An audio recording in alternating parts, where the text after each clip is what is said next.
Hi, இன்னைக்கு bachelors கிச்சனில் கார சட்னி எப்படி பண்ணுறதுன்னு பார்க்கலாம். இதுக்கு நம்ம வெறும் வரமிளகாவும் பூண்டு மட்டும்தான் யூஸ் பண்ண போகிறோம். இதை அப்படியே அரைச்சிக்க போகிறோம், அவ்வளோதான். ரொம்ப ஈஸியாக பண்ணிடலாம். நான் ஒரு 10 வரமிளகா 4 பல்லு பூண்டு எடுத்திருக்கேன். இதை நீங்கள் தண்ணி விட்டு நல்லா மையாக அரைச்சி எடுத்துக்கோங்க. இந்த மாதிரி இதை தாளிச்சிடலாம். நான் தாளிக்கிறதுக்கு ஒரு 3 டேபிள் ஸ்பூன் எண்ணெய் காய வச்சுருக்கேன்.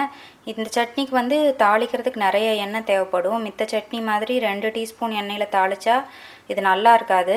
ஏன்னா வெறும் மிளகா மட்டும்தான் போட்டு அரைச்சிருக்கோம். கொஞ்சம் எண்ணெய் ஜாஸ்தி விட்டு தாளித்தாதான் அந்த காந்தலுக்கு இது நல்லாயிருக்கும்.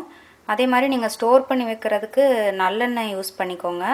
இது நான் இப்போவே யூஸ் பண்ண போகிறதுனால சன்ஃப்ளவர் ஆயில் தான் எடுத்திருக்கேன். இதுக்கு எண்ணெய் நல்லா காயணும். மாதிரி புகை வருது பார்த்தீங்களா? இப்போ தான் நம்ம வந்து கடுகுலாம் போடணும். இந்த அளவுக்கு அது நல்லா காஞ்சிருக்கணும் எண்ணெய். இப்போ இதில் 1/4 டீஸ்பூன் கடுகு, 1/4 டீஸ்பூன் உளுத்தம்பருப்பு, 2 பிஞ்ச் பெருங்காயம், கடைசியாக 4-5 கருவேப்பிலையை அந்த மாதிரி ரொம்ப பொடி பொடியாக கட் பண்ணி சேர்த்துருக்கேன். இது வந்து நீங்கள் முழுசாக கூட சேர்த்துக்கலாம். முழுசாக சேர்த்தா நம்ம சாப்பிடும்போது எடுத்து வச்சுட்டு சாப்பிட்ற மாதிரி இருக்கும். அந்த மாதிரி பொடி பொடியாக கட் பண்ணி போட்டால் அப்படியே சேர்த்துக்கலாம். இப்போ தாளிப்பு இந்த சட்னியோட கொட்டிடலாம். எண்ணெய் நல்லா சூடாக இருக்கிறதுனால ஊற்றினோன்னா நல்லா இந்த மாதிரி சத்தம் வரும். இந்த சூடான எண்ணெயிலேயே இந்த பச்சை வாசனையெல்லாம் போயிடும். இப்போ இதை நல்லா கலந்து விட்டுடலாம்.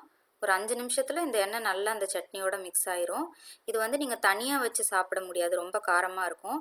தேங்காய் சட்னி, சாம்பார் அந்த மாதிரி டிஃபனுக்கு பண்ணுவோம் இல்லையா, அது கூட இது ஊறுகாய் மாதிரி வச்சு தொட்டுக்கலாம். இது நீங்கள் ஜாஸ்தி பண்ணி ஃப்ரிட்ஜில் கூட வச்சுக்கலாம். நான் முன்னாடியே சொன்ன மாதிரி அதுக்கு நல்லெண்ணெய் யூஸ் பண்ணிக்கோங்க. நம்ம சுவையான கார சட்னி ரெடி ஆகிடுச்சு.